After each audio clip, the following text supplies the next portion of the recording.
Good morning, Janice. Morning, Anthony. Let's talk about, we've talked about this situation a few times, but a solo Agers court-appointed stranger, what's happened 6 months later? Hopefully we can link in the description all the various episodes where we've discussed this particular case. So about 6 months ago, the court chose a court-appointed stranger for Miss H, who's a lovely solo Ager who has named me as the executor in her will. So let's check in and see what's happened since then. And I'm going to do a quick background recap to make sure if anyone's new to this, they understand what's been going on. And again, we'll throw in the links to the past episodes. So to refresh, Miss H is unmarried, no kids, and that's what we mean by a solo Ager. And she's pretty much estranged from her nieces and nephews, her closest surviving family. Miss H therefore named me as executor in her will years ago, I think over 10 years ago. A long time ago. Yeah. And then she only recently, she sort of rekindled her relationship with one of her nieces who has been very kind and attentive to her.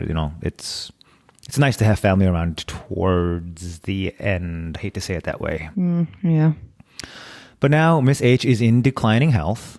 And she was placed, I'm going to say against her will, or sort of not voluntarily, into a nursing home. Just because she, living alone, she was not, she basically was dehydrated and, wasn't eating well.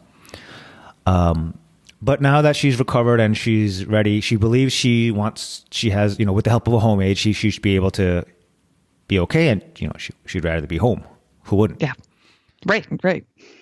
But that's, they're not releasing her. So she asked us to petition the court to be named as her guardians to get her out of the nursing home and into the comfort of her own home. So that was the whole point of all this. She wants to go home.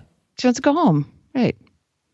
So 6 months ago, after we petitioned the court, I'm going to say, essentially ignored Miss H's wishes, and instead of appointing me and the niece as the guardians, appointed a totally random court-appointed stranger, a totally random attorney as her guardian instead, which, it's not great. It happens. No, but it happens. That's what happens. So let's talk about what's happened since then. That's the background. Let's talk about what's happened since those 6 months. So the first question is, it seems so basic, but has the court-appointed stranger contacted anyone? And by anyone, I mean me or anyone. Miss H herself or the niece or anyone? Nope. This is astounding to me. Yeah, so in the 6 months since the appointment, they have had not even a peep since Miss H. So it's kind of weird because up until the court hearing, the court-appointed stranger was very attentive and calling and making sure she understood the situation, and then silence, which is unfortunately, not unusual.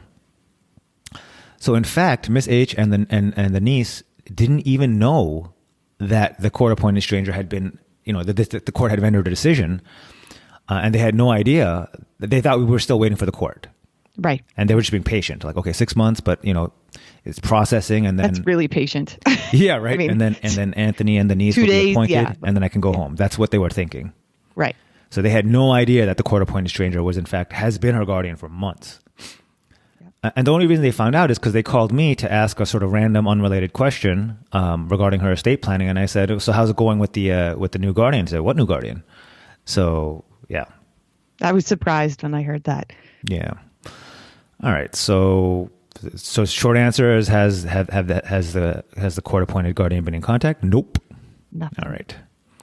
And then I guess this next one is fairly obvious based on what I just said, but the question, has our solo Ager moved home?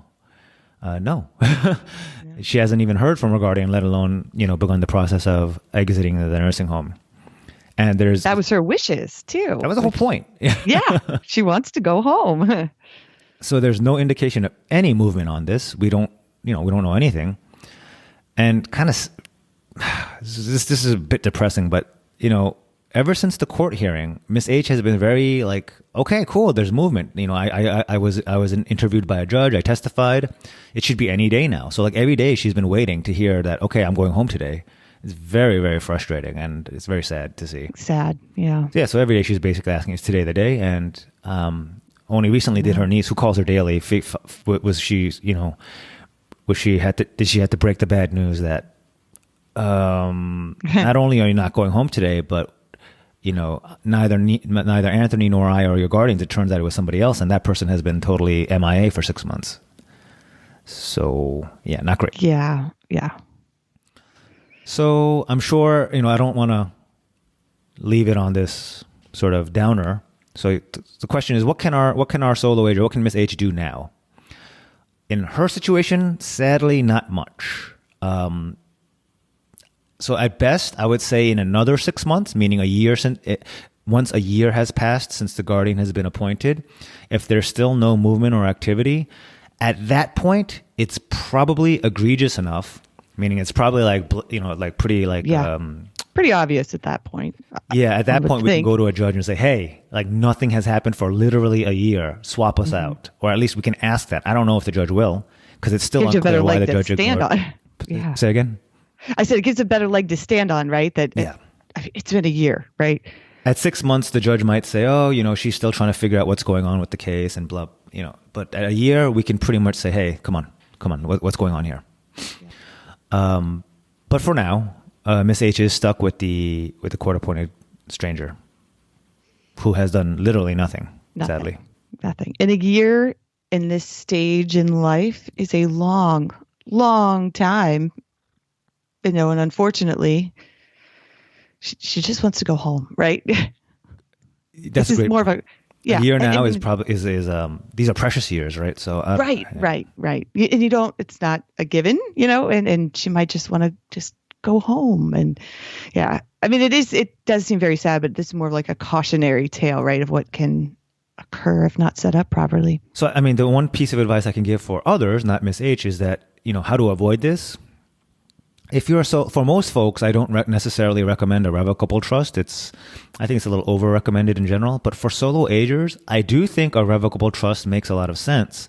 And the quick and dirty explanation is that when you have a revocable trust, you have a trustee who can step in quickly in these situations without having to go to court, without having to rely on a judge to actually respect your wishes, because you have that sort of set up and built into the revocable trust.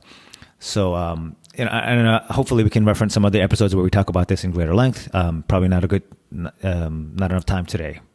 Yeah, we'll put those in the comments. Also in the comments will be a link for a free copy of the Solo Ager Estate Plan that Anthony wrote. It has that information in there.